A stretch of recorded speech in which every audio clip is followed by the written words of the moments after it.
Навесный правильно курулуп калган экен, onu бузуп алып таштап, орнуга койдук. Азыр мына бу жерден тротуар өттү мына. Тротуар өтүп, адамдар жүрүп атат. Нормально болуп калды. Жалал-Абад шаарында жөө жүргүнчүлөр баса турган тротуар көйгөйү Корч. Төлөнбай Бекжанов коросунан 3 метр ары курулушту мыйзамсыз жүргүзүп алганын түшүнгөндөн кийин азыр аны бузуп жылдырды. Шаар боюнча курулуштары мыйзамсыз түшүп калган жашоочулар ондоп саналат.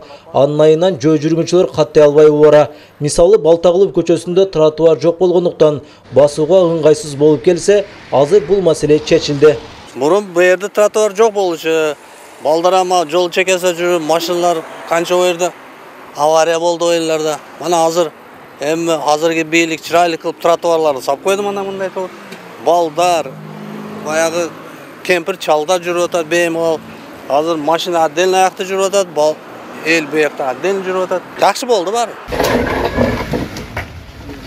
Шаардын бир нече көчөлөрүнүн четтерине жөө адамдар каттай турган жолдор салынууда. Токтогул көчөсүндө жалпы узундугу 1,5 чакырымды түзгөн тротуар курулуп жатат. Аны менен бирге ирригациялык тутумда кошул салынууда. Ал үчүн арыктарга темир бетон лотоктору жаткырылууда. Жалпы суммасы 8,634 миң. Тротуардын кенендеги жогорку тараптары 3 метр, 3,5 метр. Ал этек жактары жыдыбак алдындан кийинки тараптары 2 метр өтүшөт. Ал эми көп жылдардан бери каралбай алган Токтогул аллеясына да таштамандар басылып, дээрлик аяктап калды. Жалпы 3000 чарчы метр таштаман төшөлүүдө. Токтогул аллеясынын бул Бакиев көчөсүнөн баштап, мына Жыды вокзалга чейин жалпы эсебинен кете бир 3000 метр квадрат жерди басып бүтүү эмесинде турабыз. Мында бир 2 күн, 3 күн ичинде полностью чекелерин замокторун куюп, тазалап чыгып кетебиз. Быйылкы жылы бизге шаарды кеңешче каралып, бюджеттен акча бөлүнүп берген, только бурчаткан материалын сатып алууга деп. Бурчаткан материалын сатып алууга жана басууга деп акча бөлүнгөн.